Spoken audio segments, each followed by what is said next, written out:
Сәлем көрермен, бүгінгі тақырып адам туралы. Қазақ тілін қолдау үшін арнаға жазыла отырыңыздар. Адам бір оқтық. Адам аласы ішінде, мал аласы сыртында. Тау тауға қосылмайды, адам адамға қосылады. Адам дүние ажар, дүние өмір базары. Адамды қабағынан, аспазды тамағынан таниды. Қаңғыбас адам мандымас. Адамды түсіне қарап таныма, істеген ісіне қарап таны. Адамның басы Құдайдың тасы. Адамның зейіні алмастан өткір. Адам ойға тоймас, қасқыр қойға тоймас. Адамдықтан үлкен ат жоқ, наннан үлкен ас жоқ.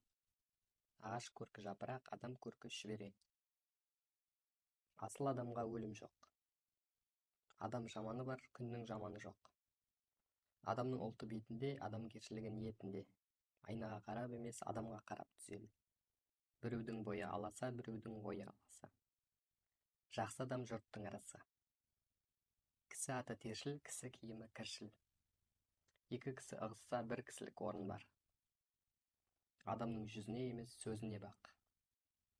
Қағазға тіл бітірген қалам, жансызға жан бітірген адам. Адал адамның аты барып, тоны тозбас. Адамның сұлулығы шыншылдығында. Ата баласының ат меңіндей белгісі болады.